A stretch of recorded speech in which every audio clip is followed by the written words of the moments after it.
वो मेरा होगा, वो जरूर मेरा होगा। रागिनी ये बड़बड़ाते हुए अपनी आंखें बंद करके लेट गई। तभी उसे अपने कमरे में अपने बिस्तर के पास किसी के कदमों की आहट सुनाई देती है।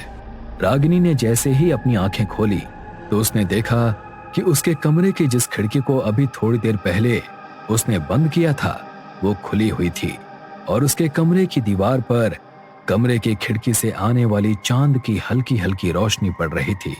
लेकिन जैसे ही उसने ध्यान से दीवार की तरफ देखा तो उसे दीवार पर एक बेहद ही भयानक परछाई दिखाई पड़ी जो लगातार चलती हुई उसी की तरफ आ रही थी।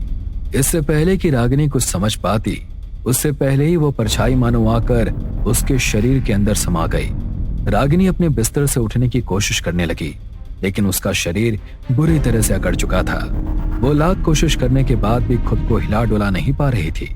वो मदद के लिए अपनी माँ को पुकारने की कोशिश कर रही थी लेकिन डर के मारे उसके गले से उसकी आवाज तक नहीं निकल रही थी कि तभी उसके कानों में उसे एक बड़ी भयानक और दबी सी आवाज सुनाई देती है। अब तुम मेरी हो, मैंने तुम्हारी एक इच्छा पूरी की, अब मैं तुमसे अपनी सारी इच्छाओं को पूरा कराऊंगा।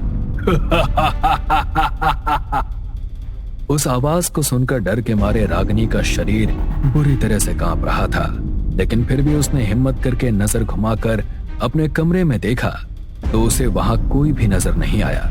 लेकिन तभी उसे अपने शरीर पर एक असामान्य बोझ महसूस हुआ। इससे पहले कि वो कुछ कर पाती उसे महसूस होने लगा कि जैसे कोई उसके करीब आने की कोशिश कर रहा है। रागिनी बहुत घबरा गई।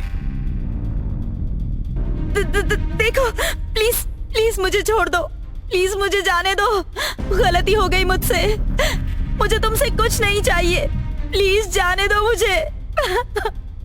रागिनी के ऐसा कहते ही उसे अपने कमरे में एक बेहद भयानक हंसी सुनाई दी। तभी रागिनी को ऐसा महसूस हुआ जैसे कोई उसके शरीर को बुरी तरह से नोच रहा हो। दर्द के मारे वो जोर जोर से चीखने लगी। उसे लगा कि शायद उसके चीखने की आवाज सुनकर उसकी माँ उसकी मदद के लिए उसके पास आ जाएगी। लेकिन हैरत की बात यह थी कि उसकी चीखों की आवाज उसकी माँ तक पहुंच ही नहीं पाई।